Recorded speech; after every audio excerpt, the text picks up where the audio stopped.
Today we are starting our first session, and today, almost the whole day, we will dedicate for Afghanistan. And Afghanistan is a very important country for the greater Caspian region, but also for the whole world. And everybody now talking about Afghanistan.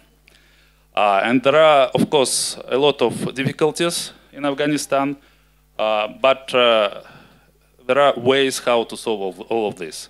And today we invited our speakers, and the Afghanistan delegation led by Minister Mustafa Mastoor.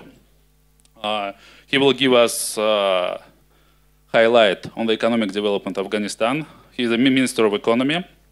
Also we have Sham Bathija, who was the former senior economic advisor to the President of Afghanistan, and Ambassador and Special Envoy of the former President of Afghanistan. We have on the scene Abdullah Khenjani, founder of Democratic Society think tank from Kabul. And this is a very important initiative. Thank you for coming. Agha Rezayee, member of the parliament. And Mr. Rezayee can tell us what is going on the legislation side and in the parliament. And also Zabihullah Ziarmal, first vice chairman of International Chamber of Commerce in Afghanistan. And here we have the commercial approach and commercial aspects. And, as I told, Afghanistan is very important for the greater Caspian region, because if it will not be sustainable economic development in Afghanistan, the whole greater Caspian region will be in danger. Because on the other side, if everything will be fine in Afghanistan, then everything will be fine also in the greater Caspian region. And today now is the open session, open for press, open for questions after the session.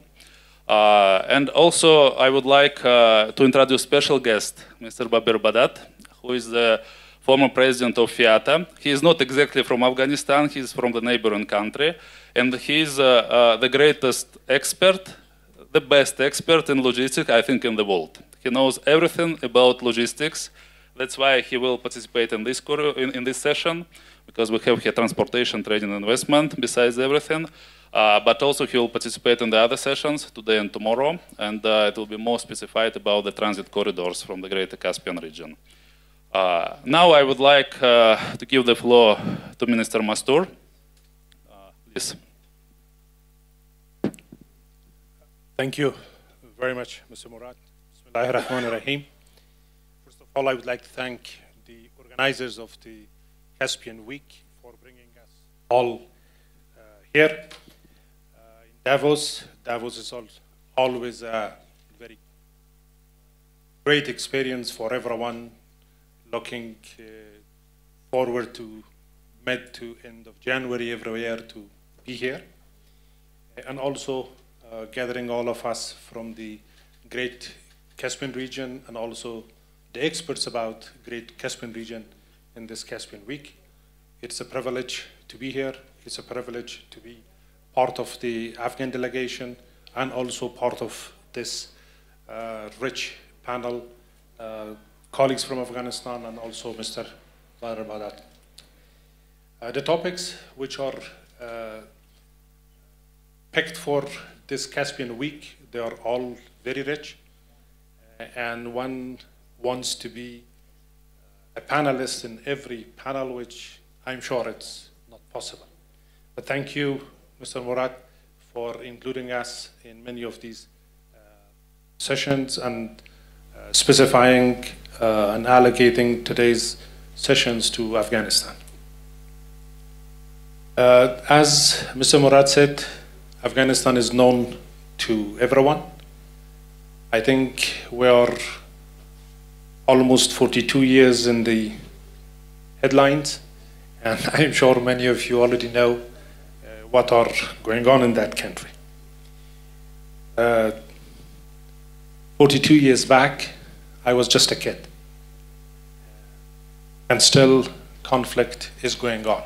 However, just recently there is a light at the end of the tunnel, and we are all, particularly the regional countries, we are working together so that we reach to that light. Giving you some brief about economic outlook and some figures. The country, in spite of this size, the population is not that many. We have only 31.5 million people. However, the population pattern or the demographic pattern is very interesting. 50%, 50, or to be precise, 49% of our population is below 15 years of age. So that's something very interesting. While 77% of the population is below 30 years of age. These are the ones or the generations that they've been born during the conflict. So they need special attention. Our GDP is not very big. It is just about $20 billion US dollars. And the growth, GDP growth, in the last 18 years, it was volatile from -1% to 19%. Why it is changing very much? Our economy is greatly dependent to agriculture. And our agriculture, due to lack of infrastructure, it is heavily dependent to the rainfalls. So in the years that we have better rainfalls, the following year is a much better economic growth.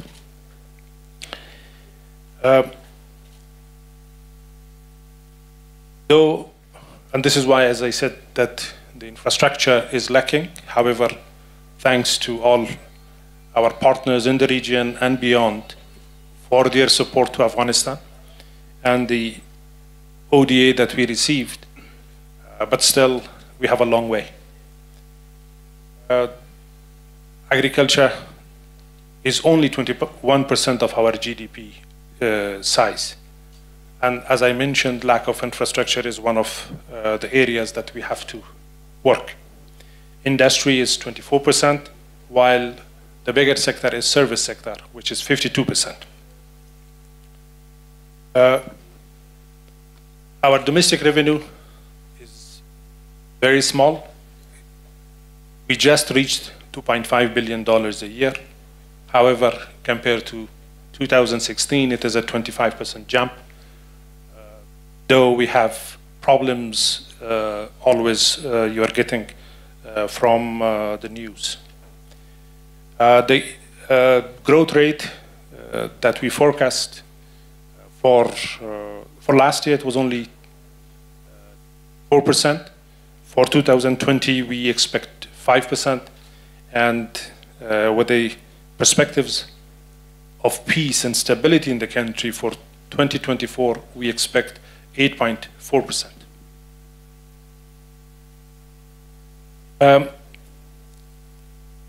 The Afghan market is small, but like many other markets in the region, it's full of opportunities. The only issue here is that how to find it and how to get connected to it.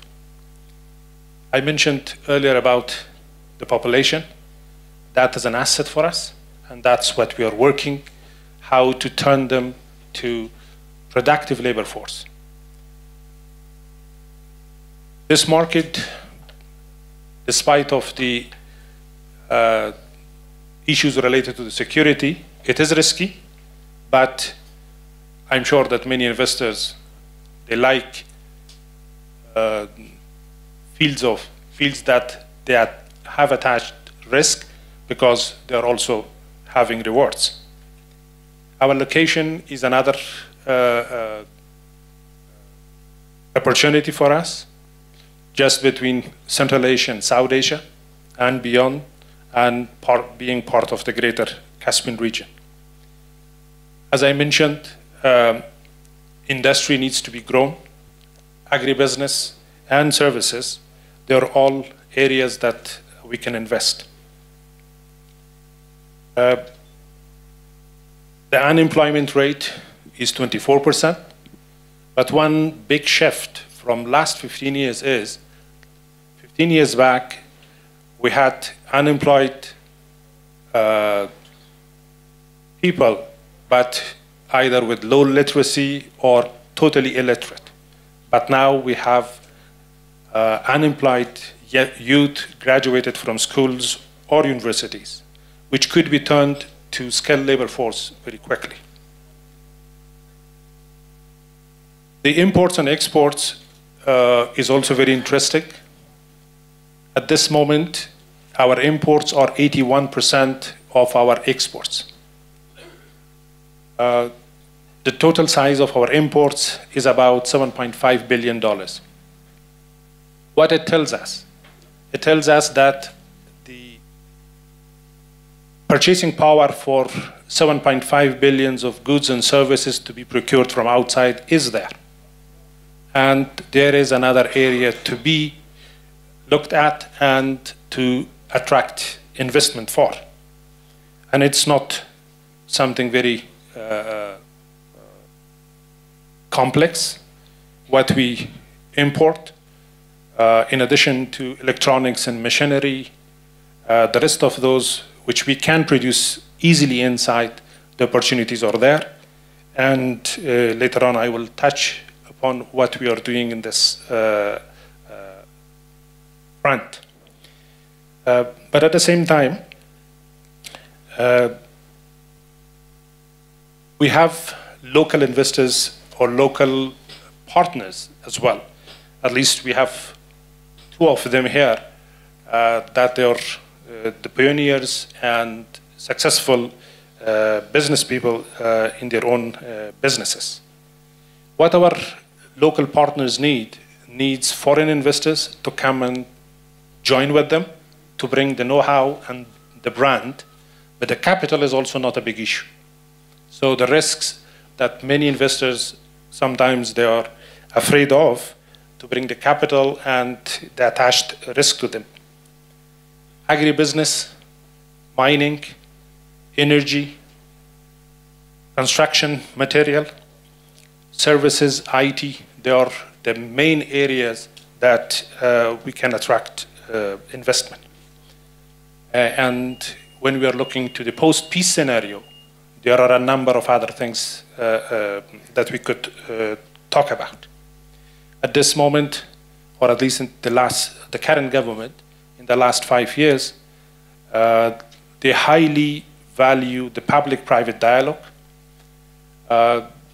Almost every member of these certain chambers, they are in the policy discussions with the highest level of our officials.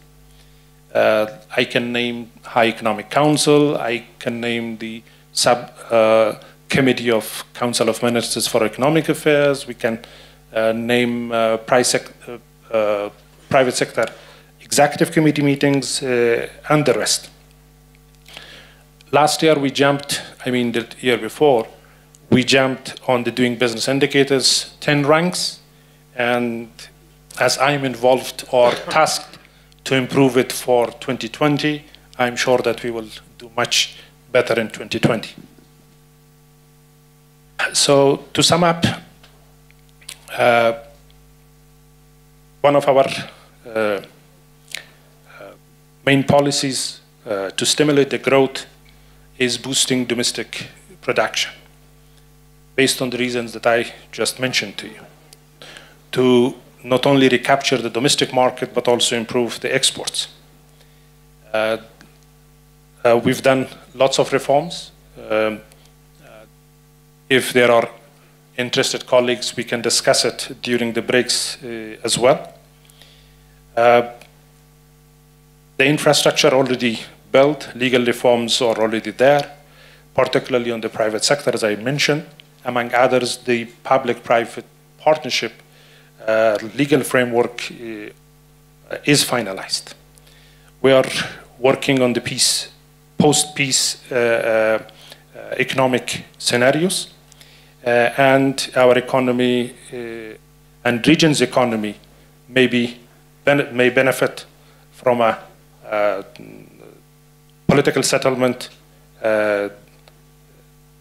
with the Taliban, which we will have at least one session just later.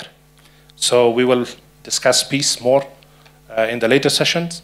And I'm really interested to talk with you on the economic related issues to the country. And we welcome innovative ideas. And I'm here only for that one. Thank you very much.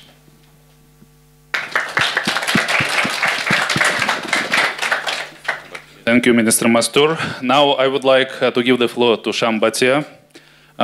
Due to his extensive and exclusive career in Afghanistan government for the past years, he can tell us what was before, what it is now, and what of the future, I think. Please. Thank you, Murad. Assalamu alaikum, good morning and bonjour. It's just a pleasure to see you and the Caspian Week and your commitment not only to, for example, for this forum, but beyond that. You are actually encouraging that the Caspian region should be much, much bigger, and rightly so, and has an interest. So bravo and fantastic, I'm glad. Thank you. Minister Mastoor, thank you very much. You gave a very good analytical overview of the situation. Naturally, Afghanistan has come a long way. It's not a country which was just created yesterday. The history has seen it. But I will just say, and once among this is Chatham House rules, you know, we say whatever we say. This session is open. Okay, so anybody can talk in a very they clear, can refer after. Clear manner. Well, it's all right. The interesting thing is, I recall way back since I was writing our first least developed country report, which is a flagship report of the United Nations. I wrote a chapter on Afghanistan. This I'm talking about a little earlier years, where when I was looking for statistics, couldn't find it. Not much available. Finally, when I got something out of it, for example, the telephones, I got approximately 85,000 telephones in the entire country.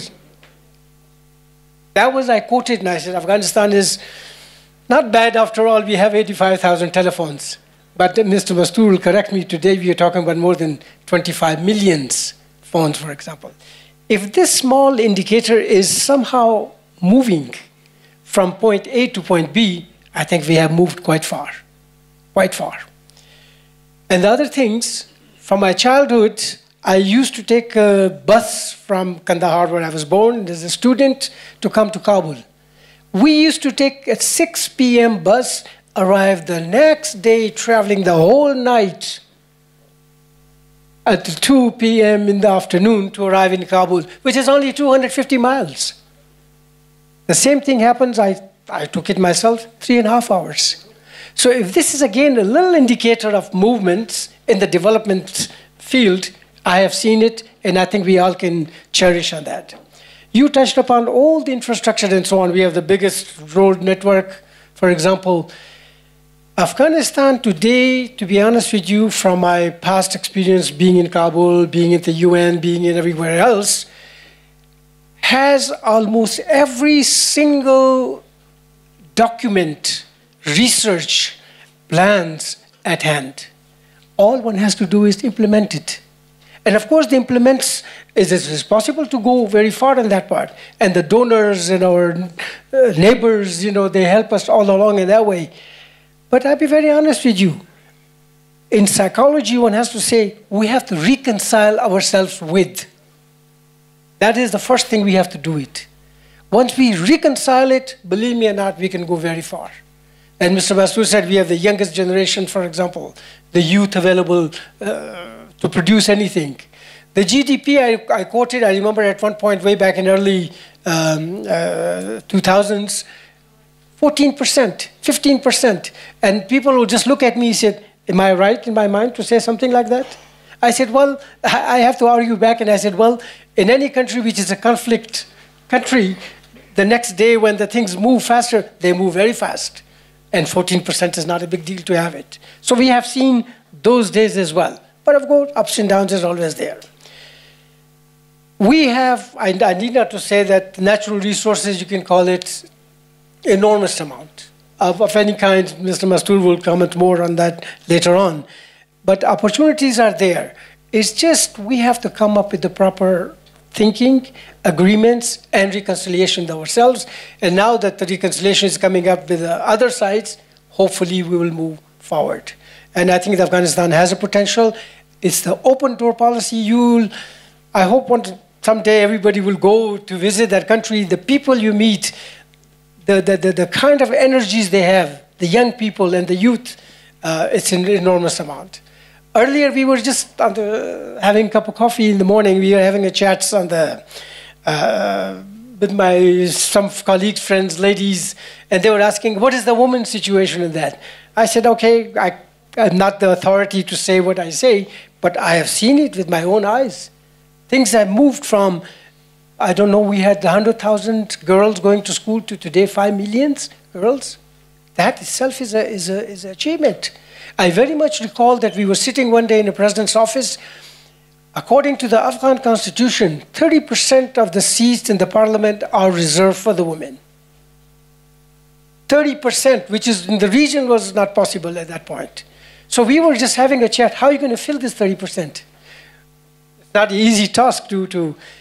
The president made a very remarkably jokingly, as he is, he said, Karzai I'm referring to, he said, well, go find anybody on the street, a good-looking woman, put him on the seat. And everybody will say, well, they will not be able to respond back. He said, give them 2 years. After 2 years, they will be the most outspoken people, parliamentarians and so on, which they are today. You see Afghan women in the parliament, you will all agree with me, they're so right to the point, and they're so making the difference and so on. So, in other words, the potential is there, not only in the human capacity side, but also in the natural resources, in the business world, and so on. Not to give you one example, in the US, when the refugees crisis came in, a lot of Afghans left almost like every country, right and left. In US, when they arrived, they have literally controlled one industry. Literally, just one by one, so they had all the energy to do that. So we will, the Afghanistan, I suppose Mr. Mastoor will agree with me, is open for business. It's a private sector. Institutions are so protected. The Constitution guarantees them. And of course, the unity government is fully behind it and so on. So we will do that. We are ready to, if there's any question, remarks, we can now talk about it. Just to take you a few minutes. Thank you so much. Thank you, Sham. Thank you for this speech, very positive and optimistic. And for the next year, we definitely need the women from Afghanistan to represent the country here. And we should work on this. Thank you. And now, from the parliament, yes, at least from the parliament. Yes, and now I would like to give the floor to Mr. Badat, who's a former president of FIATA. FIATA is an international forwarders international organization worldwide, and he is the best expert in logistics and transportation, and he will share his views what could be done in Afghanistan on the logistics side and also on the business side, please. Thank you. Thank you, Mr. Murad. Good afternoon, ladies and gentlemen. Mr. Murad, my compliments. It's a fantastic setup you've got over here.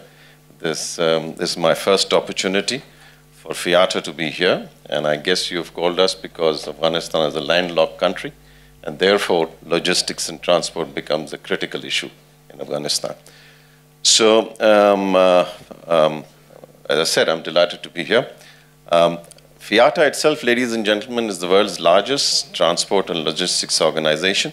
It represents about, it's got membership from about 130 countries, 50,000 companies, and it's also in the forefront in policy making in transport and logistics. Some years ago, we had given a statement out of FIATA, and the statement read that the biggest non-tariff barrier to the growth of global trade is the lack of logistics connectivity in many parts of the world. And I think this is very true for Afghanistan, as the minister himself just mentioned. We need to see the global dollar go on the streets, on the ground level in Afghanistan. And that is going to ensure prosperity and openness for the region. And I think that is going to allow more assimilation into the global economy. Transport itself, logistics, is a critical area, especially for economies in the Caspian region. Caspian region, many countries are the last frontier of development. And I think if the global voice can find its place over there, I think there is a lot that will be coming out of there. Connectivity itself in the region is, I think, westbound into Istanbul, Turkey, Black Sea, going that way. And there is also a southern thrust which needs to be developed, which is going down from the Caspian region into Afghanistan and into Pakistan. The ports are there. There are large ports. They can offer an opportunity. This region needs to get together. The countries need to get together, and they need to create the critical mass for volumes to be channeled through these areas. There is a lot of opportunity in this particular area. FIATA itself encourages economies to develop their logistics.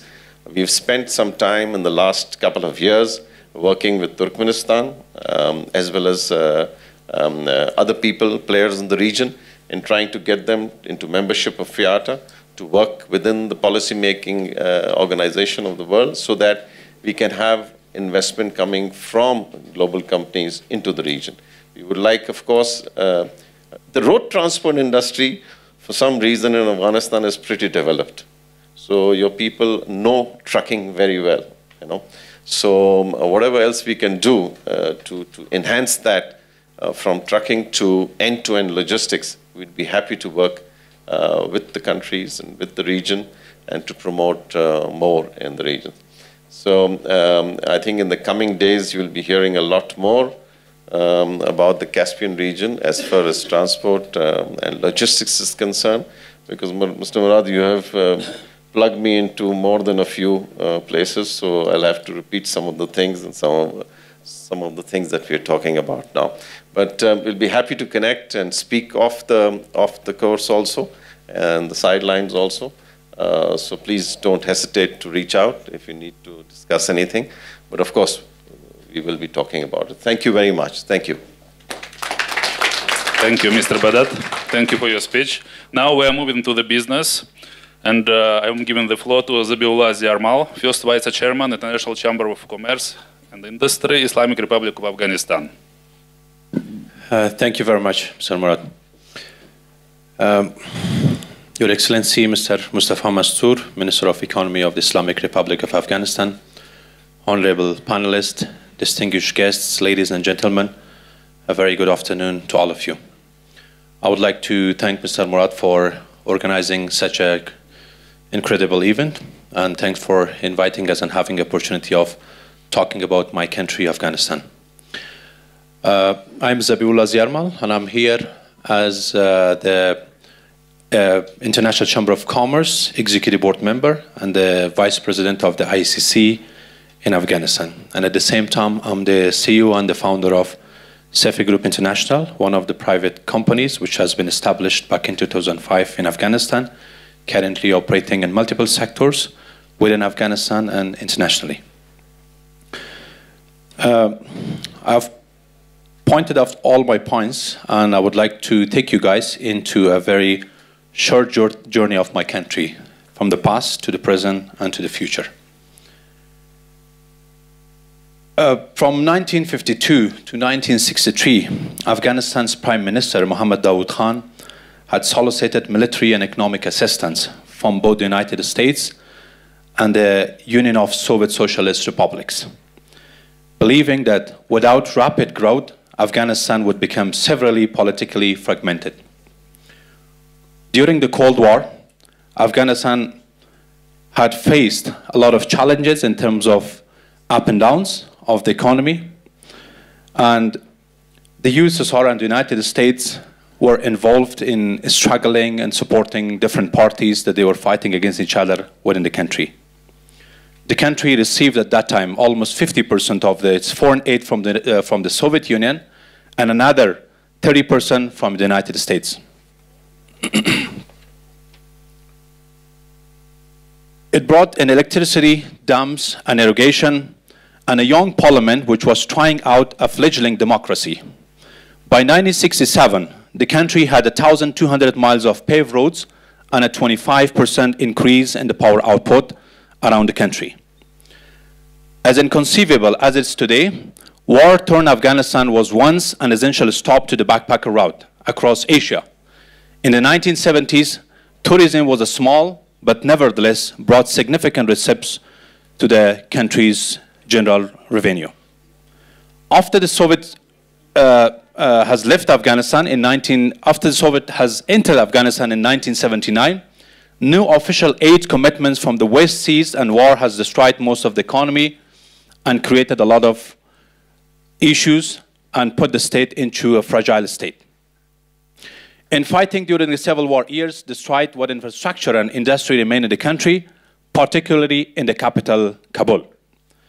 Exhausted by this second round of violence, which included widespread predation and looting by local commanders, the Afghan population initially welcomed the draconian security provided by the Taliban.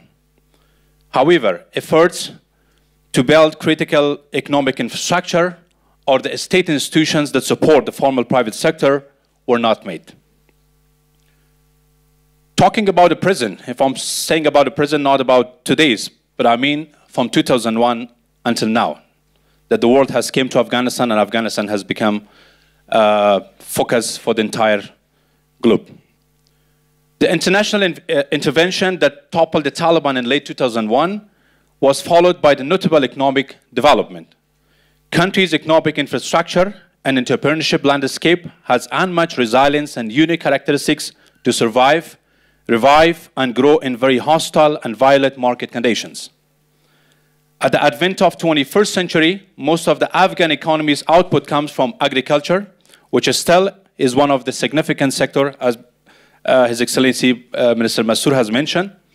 Industry is still largely at its infant stage, although the government is giving a lot of attention to the manufacturing and to the industries. But still, the competition and specifically the dumping policies and practices from the neighbor countries is putting our infant industries into challenging situation. Industries is still largely at its infant stage based on the resilient small-scale handicraft activities, notably rock weaving and modest exploitation of minerals and resources. Services are largely underdeveloped, although this is one of the major sectors into the country, which is counting to up to 52% of the Afghanistan GDP. The trade deficit improved from minus 36.7% of the GDP in 2015 to minus 35 in 2017 and 18, with an increase in exports and slower growth for imports and weaker domestic demand, based on the data from the Central Statistic Organization of Afghanistan. The deficit narrowed further over 2017 and 2018 to $6.95 billion, with exports rising to $832 million for the year 2018, up from $596 million a year before, which is growing faster than imports. The more contemporary organized private sector emerged through the cooperation between Afghan businesses and international community, which shared a mutual interest in improving the business condition. If we focus on the future as a very brief, as an Afghan who was born in Afghanistan, who have educated in Afghanistan, and I created the business back in 2005, and still we are investing in the country, still we're creating jobs and paying taxes for the government revenues. I see the future of Afghanistan as a regional economic power, which is in the crossroads of the Central Asia and the South Asia, with a capacity of transmitting 20 to 30 million goods per annum from the Central Asia to the South Asia, where the population size and the market size exists in the South Asia. Simply putting that, the resilience and 4 decades marred with the conflict had deprived the country and its people from everything, and there is no more space for any conflict in the country. Fortunately, the peace process, the peace negotiations has been started, and the Afghan business community and the Afghan nation is hoping for the conclusion of the peace deal, which has to happen between the Afghan government, the United States of America, and the Taliban. The only way is now toward the development and growth. However, it is not a simple and conventional journey. The role of a well-functioning and growing economy cannot be underestimated in contributing to the stability of a country like Afghanistan, for the continued prosperity and stability of a nation. As the security situation is likely to remain unstable over the short term, it would be ideal for the private sector if the state would be a return on investment risk and lay the foundation for economic development by investing in the hardest infrastructure to support and leg the domestic markets and attempt to secure after access to the neighboring countries and to the seaports through the Pakistan and through the Turkmenistan, within the Caspian, Azerbaijan, Georgia, to the Black Sea, and furthermore to the Europe. In order to do this, the state will need to increase its revenues, both by the tax and non-tax sources. Public-private partnership is one of the possibility viable alternative, which in Afghanistan, the public-private partnership law has been passed and few projects has been considered and it has been put into the private sector involvement in terms of financing within the power generation, electricity, as well as in transportation. Despite of multiple trade and investment opportunities existing within the Central Asia and the greater Caspian region countries, in transit, trade, energy, power, mining, agriculture, and many other potential sectors, still the level of cross-border investment between this region countries is minimal, and the regional infrastructure projects such as railways, free trade and economic zones, terminals, airports, pipelines, as well as policies and legal frameworks, tax and customs regulations are not sufficient to further facilitate bilateral and multilateral trade and investment within the Caspian region, the Central Asian, and in Afghanistan. The informal sector in the country also plays a strong role in terms of the poverty reduction through the employing and servicing markets at the bottom of the pyramid. We have been involved on all levels of economic development, initiatives which was taken by the government as well as the international community, whether it is lobbying efforts to policymakers, investment initiatives and economic participation, and any other initiatives. I have been parts of the efforts to bring in the international organizations such as the International Chamber of Commerce in Afghanistan that creates a global platform for private sector of different countries to come to Afghanistan and to open dialogues and discussions about the policy reforms, legal framework reforms, and taking initiatives in terms of attracting foreign direct investments in the country, creating jobs, creating businesses, and further paying taxes to the government and creating job opportunities for the people. Moving a step forward, recently we have approached the World Trade Center associations in New York, and we have been granted the license in order to establish and operate the World Trade Center in Kabul. We are currently working around the clock to establish the World Trade Center in Kabul in order to provide a tremendous boost to the domestic and regional investments, trade, and industry by connecting Afghanistan markets to the regional markets and further to the global markets. While Afghanistan's few large enterprises are currently relatively marginal to employment, they do still play an important role in generating government tax and revenue, attracting foreign direct investments, providing certain critical services such as telecommunication. As it was mentioned before, that 22 million people are currently using this cell phone and telecommunication services in the country, creating more FDI within the greenfield sectors, providing certain critical services, introducing technology and management standards, and as well as catalyzing the establishment of smaller enterprises for a long-term development and growth in the country. Thank you very much, and I would be looking forward to interact with the audience after the session for any specific question in terms of the topics and the points which I have discussed about Afghanistan. Thank you. Thank you, Mr. Ziarmal, for this detailed information about Afghanistan. Now I think a lot of people started to think how they're going to do business there, and thank you. Now I would like to pass the microphone to Mr. Rezayee, who is a member of the parliament, of Afghanistan. We know that a lot of women now there, 30%, and you are representing majority in the parliament, 70%. And we would like to know which work is being done in the parliament to improve the legislation and also to integrate Afghanistan in the economic community of the world and the Greater Caspian region, of course. Thank you. Bismillahirrahmanirrahim. Thanks, Mr. Murad, Their Excellency, Mr. Mastoor, and other members and panels, audience. My name is Khan Agha Rezayee. I am Parliament member from Kabul. It's great to be here in Caspian Sea to discuss about Afghanistan, the problems in Afghanistan. Peoples are facing problems, and the future view for the people and the country. And I'm sure these discussions will open a new door to the people of the country and to the investors to invest in Afghanistan, and that to help the people who have suffered almost from 4 decades between wars and conflict.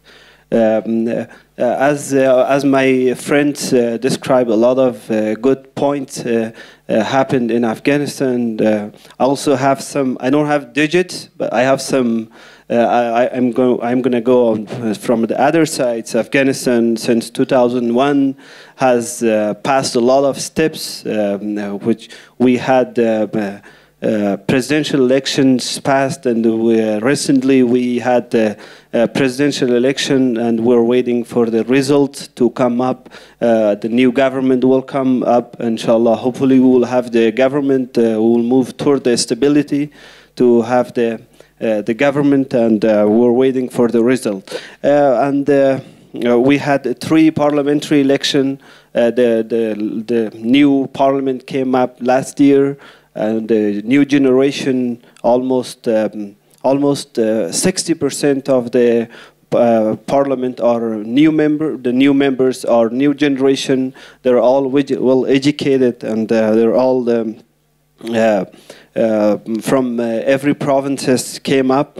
Now we, as a new member and as a young generation, I have a good hope for the future of Afghanistan, that we will the parliament is working next shoulder by shoulder with the other branches to pass the laws for the investors. So we, for me, I have some points that here to describe the real problem with the peoples are suffering.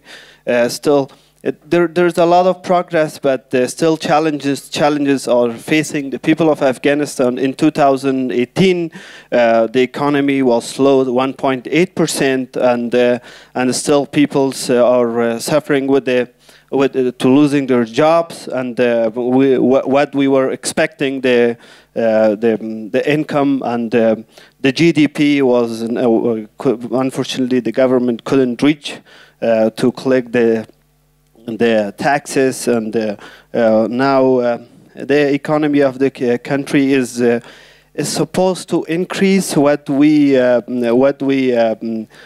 forecast since the peace process is in talk. We have the peace process. Hopefully, it will settle. Since 6 months, it's going on, and if it's settled, we will have we will count on the future of Afghanistan. There's an opportunity, but still the people and the investors have concern if the NATO and the international forces move from Afghanistan, then the country will go back to war. This is a question for the people. I hope we will have the NATO and international countries to stay next to the people of Afghanistan to move forward. As it has been the case for a long time, peoples peoples was facing violence and trading between securities. Between the month of January and June, there was about 800 civilians. The civilians are losing their lives, and still we're facing some problems. But hopefully within next years, due to as my colleagues mentioned, if the peace process will move forward, we will forecast that the country will move. Now we are the country. If we get the peace, we have opportunity to invest in the country. The parliament is working on the tax law, and it's under process. The tax law is going to come up maybe next month, and foreign investment foreign investment law is under process. As a parliament member, we promised to the investors that we are working on the laws that to pave the way for the investor in Afghanistan to move forward, to get out from the conflict we're facing right now, and move forward toward the stability and peace. I'm also here next to my colleagues. If there was any questions for me, I will be happy to answer. Thank you. Thank you very much, Mr. Rezayee, for this speech and this information. And now we have the last speaker, Abdullah Khenjani, who is the founder of Democratic Think Tank Society. And can you tell us a little bit about this initiative and what you are doing to improve the life in Afghanistan? Sure. First of all, it worth to reiterate the words of thanking you, Murad, and your team for bringing everyone here. And thank you so much for listening to us. I think nobody thanked the audience for listening about Afghanistan, and I would like to take this opportunity and thank everyone for being here today. Sure. Thank you, sir. Secondly, I think as a last speaker before the lunch, there is also a responsibility. I acknowledge that responsibility, specifically if you would be an obstacle behind Great Turkmeni Palau and the audience. I would not keep everyone so wait for that delicious lunch. I promise that. Thirdly, it's a great honor to be with distinguished panelists. As Mr. Murad mentioned, I found it recently. My background is journalism. I have been doing journalism in past 15 years in Afghanistan. I was leading the second largest station in the country, and recently I shifted from journalism to think tank, which are so connected with each other.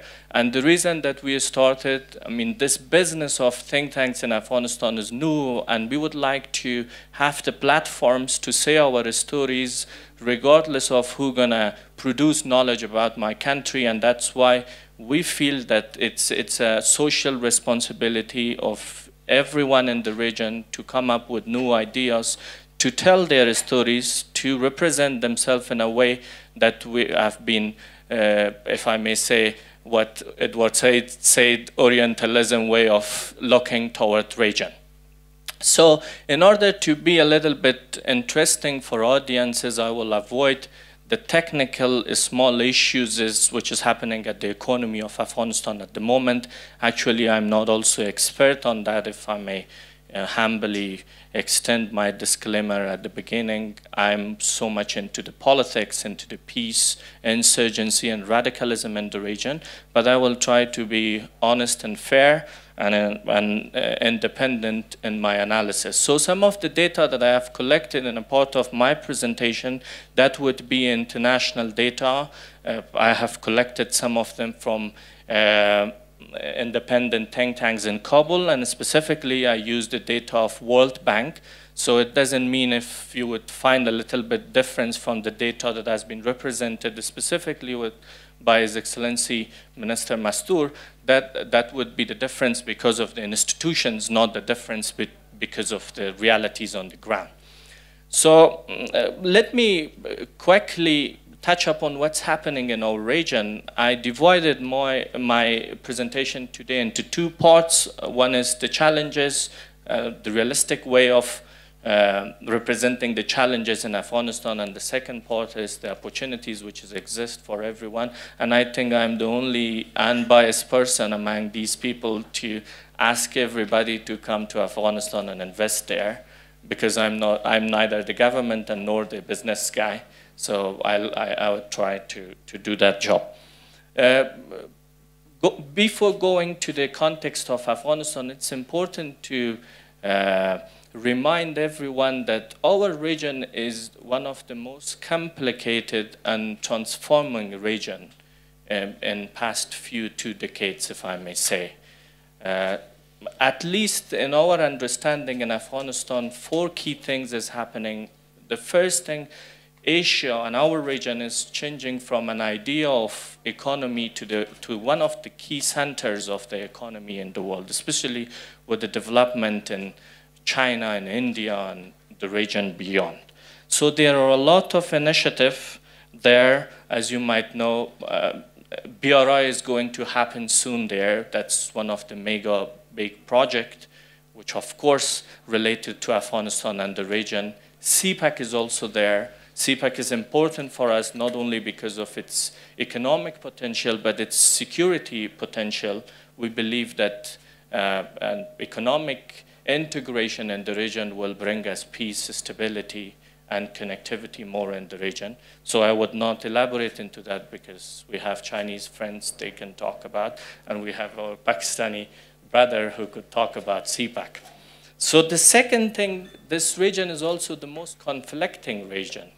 I mean, considering the fact that United States presence in Afghanistan, I mean, their problems with rivalry with China, Russia, United States, Iran, United States, Pakistan, China. I don't know, I can name it many others, so that's also important. You cannot find this kind of situation in another part of the world. The third thing, it's also important to remember that our region is the safe havens for around 25 domestic, regional, and international terrorist networks that would definitely somehow affect the development of the region. If I may call it, if I may name some of them, from Al-Qaeda to ISIS, specifically after the ISIS lost its territory in Syria and Iraq, till the groups like ATIM in our region, the groups like Islamic Movement of Uzbekistan, we have groups like Taliban, we have TTP, the Pakistan Taliban movement that's also there. So it's important to remember that this region is not only facing with some political challenges, but also it is a safe haven for more than 25 years. And it would help us also to take this platform and say that contrary to conventional understanding from Afghanistan, it's not only Afghans that are fighting against Afghans, which is part of the reality, but it is also the front line. We are fighting the international terrorists, we are fighting the regional terrorists, we are fighting from Chechenis that they are fighting there till the Indian Daesh from, I don't know, Pakistani TTP, from Taliban, from other regional ATIM groups that we are fighting on behalf of everyone. And I really hope that would, there should be a realization of that immense sacrifices that the Afghans are giving on daily basis. The last thing about the region is I think this region is also the most imbalanced region, the most diverse and the most disconnected region in the world. I think you cannot find these 3 characteristics on all. I mean, we have different type of political system in our region. One political party country like China to a theocracy like Iran to another, if I may be allowed to say, a military dictatorship in Pakistan and a fragile democracy in Afghanistan. I have been so biased about Afghanistan, I'll give everyone to judge about it. So this region is also so diverse, so imbalanced, and so disconnected with each other. And I really don't know.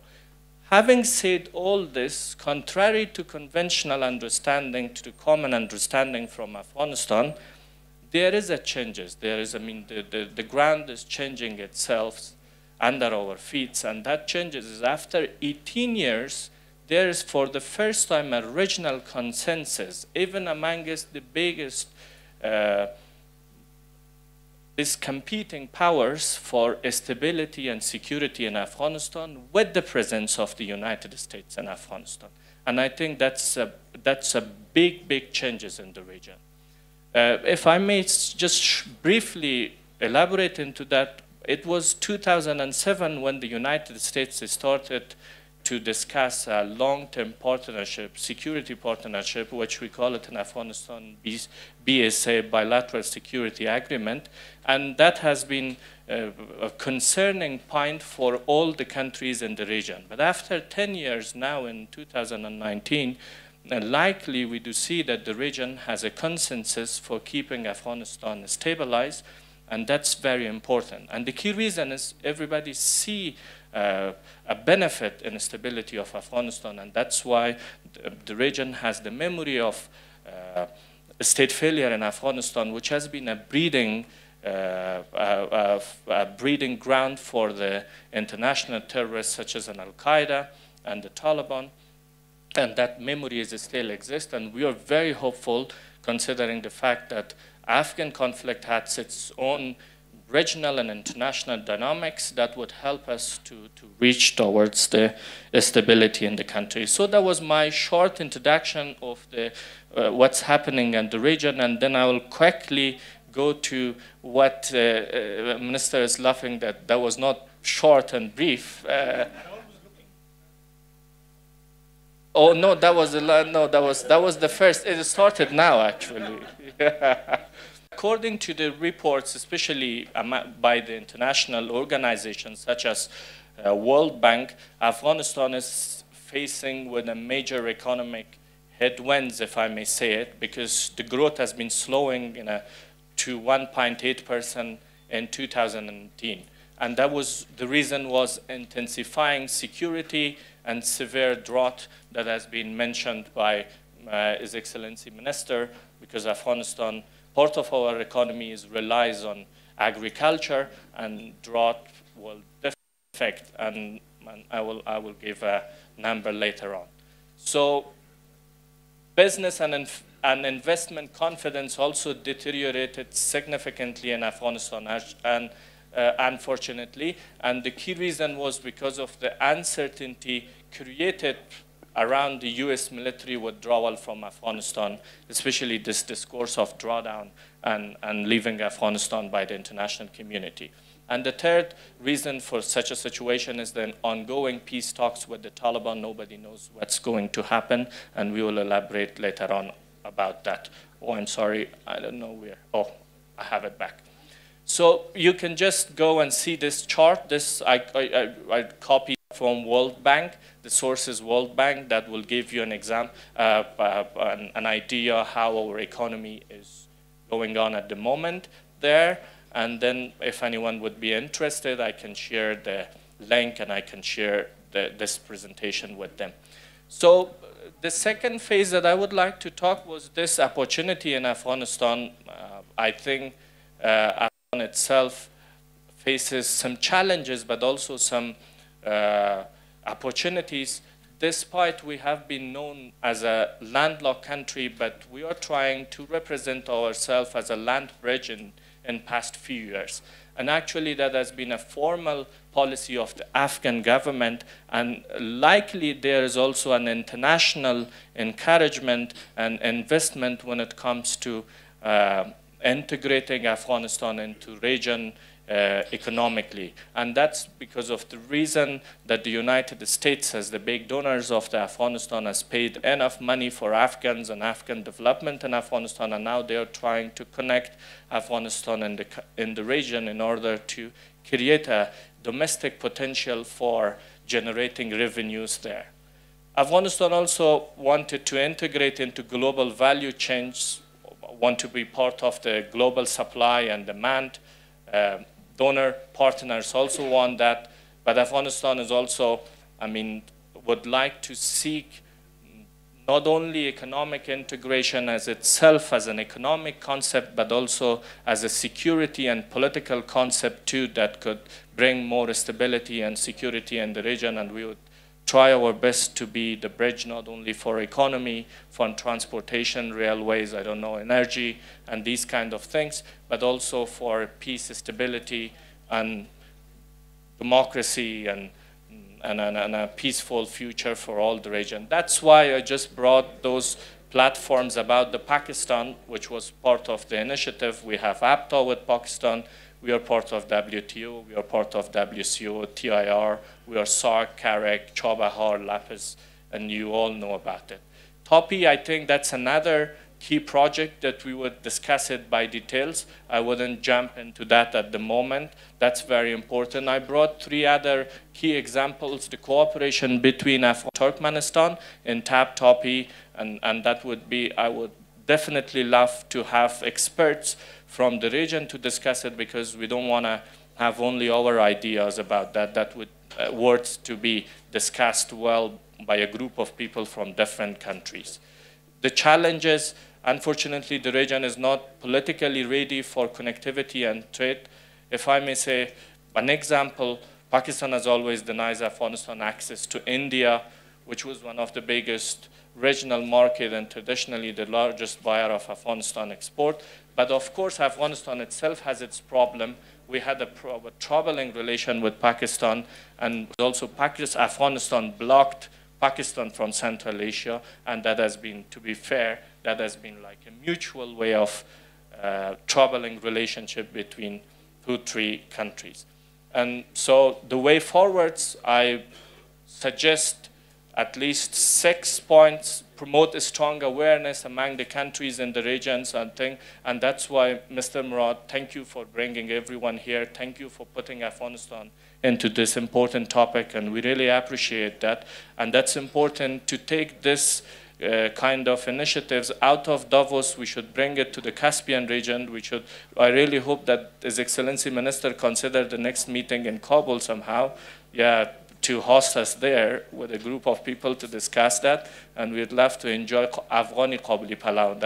That's also a good thing. Thank you. Great idea. Thank you. Let's discuss. And need for visible and evidence-based research, because some of our projects has happened very politically and ambitiously, and that's the practicality hasn't been considered well. And those 3 other points that I'm sure everybody is tired of this long conversation. And thank you so much again. I would love to engage in any conversation later on if you would like to talk. Thank you. Thank you, Mr. Khenjani. Now we're going to the questions from the audience. Please name yourself. My name's Matthew Bryza. I'm with the Atlantic Council. I was a long-time U.S. diplomat and worked a lot on Caspian logistics and pipelines. So when I reflect on everything just said, it's clear this is a very early moment for these big dreams of projects that get beyond politics and create connectivity. But that's what Davos is all about. We're supposed to think this way. Nonetheless, you talked about being practical at the end. So maybe in terms of logistics, what do you foresee as the most likely sectors where there could be logistics flows from Afghanistan to the Caspian and westward to complement the cargo traffic that's now coming from west to east? We've got the Baku-Tbilisi-Kars Railway that moves goods from west or from east to west, but often it's difficult to load those trains with valuable cargoes to go back east. So how do you see a balance of those trade flows emerging? Thank you, sir.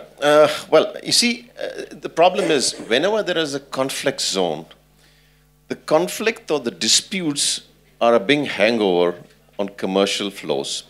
So first of all, there has to be a deliberate attempt in reducing the conflict areas. And that normally happens in most areas where there is development which takes place of conflict. Now, if that happens, it's political. I'm not qualified to speak on that, nor do I know much about that, but I'm speaking from a commercial point of view. But when you move away from conflict zone, as we see things happening today, the way it's fanning out today, a lot of areas are opening up and conflicts are reducing, and there is a possibility that commerce takes over the role of conflict as the primary driver of initiatives. And I think that should be the reason for most of us to engage. Now, if that happens, obviously you see traffic moving north-south. You can do that. We have been promoting that from the panel of FIATA, that there should be connectivity in the world. As I said when I spoke, that there should be regional connectivity, global connectivity, and some of the initiatives which are coming up today on a global level do pronounce that need very much. So that is happening. On a national level, I wear my FIATA hat over here, so I don't speak about that. But if I go back and speak about what's happening in the region, Pakistan is pushing to develop regional connect, to connect its ports and its wharfs with the markets in the Caspian region, in the Central Asian region. So we would obviously like to see that. There will be 2 steps forward and 1 step backward, and 3 forward and 2 backward. That's going to happen. That is normal when you're coming into a resolution area. But of course, if you do look at this, it is extremely important that we develop these things. Transport and logistics, and you've raised this issue, is the most important precursor of trade and prosperity. And trade brings prosperity for every region it goes to. So therefore, transport and logistics should be the primary driver in this area. My colleague over here has said he's from the International Chamber of Commerce. Well, in Pakistan, I am also from the Executive Committee of the International Chamber of Commerce, and I chair the TIR Commission there also. So we are pushing for regional connectivity in that area. So to answer your question, I think there has to be a vertical connect. There are different means of transport. Railway is not very well established over there because of the terrain. You know, the terrain is there. But there is a lot of work being done in creating corridors over there, and I believe we are going to be speaking about that later on. And my colleague from Houston, Ray, is here. He's also working on a couple of things. I think, there is going to be talk on that. So railways may not be the only one, but road transport and all these things are definitely there. And the ports in the south do provide an opportunity to take that forward. Does it answer some of you? Thank you so much. Actually, what you have mentioned, which is creating challenges for the movement of the cargoes within Afghanistan to the South Asia and to the Central Asia and through the greater Caspian to the Europe. Indeed, if you look at the bigger picture of the railway master plans in this region, we can clearly see that the only missing components is in Afghanistan. Apart from, we don't have any proper infrastructure of the railways in order to create proper connectivity between the Central Asia and the South Asia in order to achieve that capacity of 20 to 30 million tons of cargo transshipment through Afghanistan from the Central Asia to the South Asia. And this is one of the issues which I can call it lack of hard infrastructure. And apart from that one, the road conditions in Afghanistan is not in a very it's done in a good condition, plus the airports, the customs, borders, and many more. Apart from that one, there is a lack of soft infrastructure as well. Afghanistan as a country, which is a landlocked country, one of the landlocked countries in Asia, we are dependent for the connectivity to our neighboring countries in order to reach the seaports. Through the Pakistan and through the Turkmenistan and the Caspian and further to the Black Sea and to Europe. But this will cause us, in order to be dependent, more on the cross-border infrastructure of our neighbor countries. And apart from that one, the legal frameworks of the countries are different. So we have to be dependent on the legal frameworks, the policies and the procedures are different. And apart from that one, on the top of all these, the political ties is another concern, that sometimes if a political relation between the two countries in the region is not in a positive way, it is automatically and immediately affecting the movement of the cargoes across the borders. Thank you. Thank you. Next question, please. My name is Vitaly Kozachenko. I'm Managing Director of Fortio Law in Geneva and Advisory Board Member of the Caspian Arbitration Society. We have heard about the legal reforms, the new tax law, and the World Trade Center in Kabul. And I was wondering whether there are any plans or existing projects to establish an independent and impartial court similar to the DIFC court in Dubai. Thank you. As I mentioned before, I think this question is more concerned to me.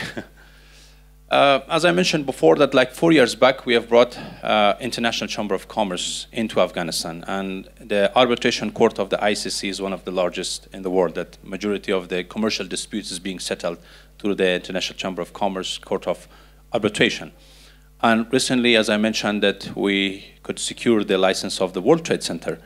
And through the World Trade Center platform, this is going to be a new opportunity in order to create regional dialogues and regional discussions in order to create a policy reforms, not to the Afghanistan level as a national level, but to the regional level as well. Because one of the major challenges which is lacking in this region is there is a lack of a joint and a collaborative regional integration, policies and legal frameworks within the Central Asia and the Greater Caspian that is causing lack of connectivity and avoiding the countries to be connected. Apart from that one, there is a lack of financing and inclusive financing in order to finance the regional infrastructure projects as well. That on the hard side is going to be creating connectivity. But through the ICC, the arbitration is there. Although we are taking the cases, we're not doing the settlement of the disputes in the country because we're not allowed to do that one. But we can register that one and pass by to the International Court of Arbitration in Paris. And then over there, it would be settled and it could be taken into consideration. Thank you. Thank you. Next question, please. Okay, then I have one question. Let's assume the peacemaking process will be successfully accomplished. What will be, after that, the main obstacle for sustainable economic development of Afghanistan? And what are your ideas how to remove this obstacle?